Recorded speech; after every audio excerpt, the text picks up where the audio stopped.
Hello बच्चों, कैसे हो? सब ठीक हो? बच्चों, आज मैं सरिता भाटिया आपको कक्षा 9 हिंदी की पुस्तक क्षितिज में पाठ सांवले सपनों की याद इस वीडियो के माध्यम से पढ़ाऊंगी।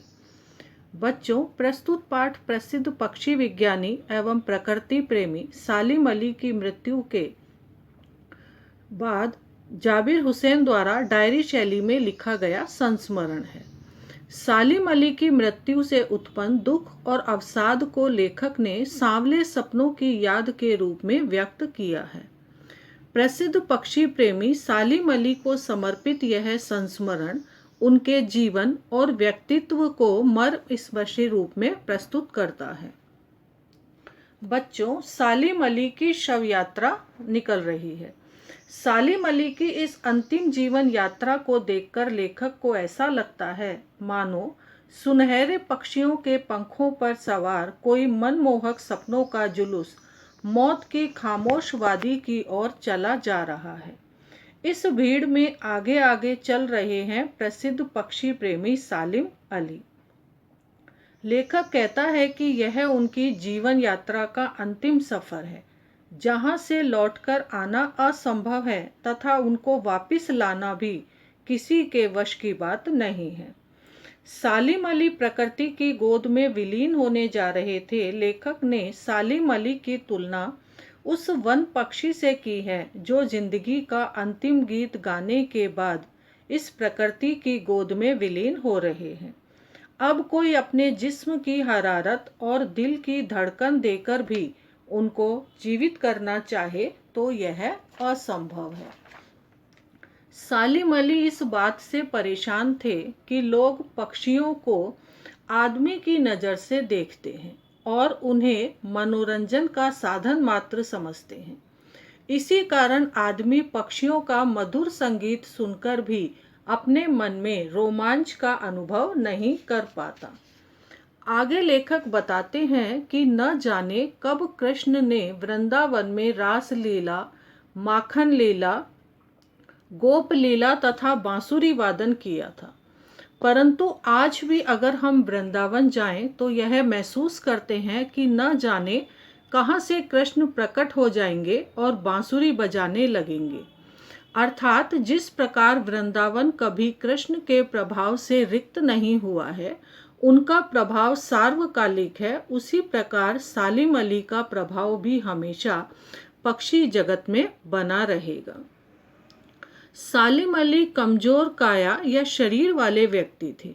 100 वर्ष के होने में कुछ ही दिन बाकी थे। संभव है लंबी यात्राओं की थकान ने उनके शरीर को कमजोर कर दिया हो और कैंसर जैसी जानलेवा बीमारी उनकी मौत का कारण बनी हो, किंतु जीवन की अंतिम सांस तक वे पक्षियों की खोज और सुरक्षा में लगे रहे। उनकी आंखों पर चढ़ी दूरबीन उनकी मृत्यु के बाद ही उतरी थी। सालिम अली को प्रकृति में एक हंसती खेलती जादू भरी दुनिया दिखाई देती थी। उनके लिए प्रकृति नई नई जानकारियां और आनंद देने वाली थी। सालिम अली उन लोगों में से थे जो प्रकृति के प्रभाव में आने के बजाय प्रकृति को अपने प्रभाव में ले आते थे।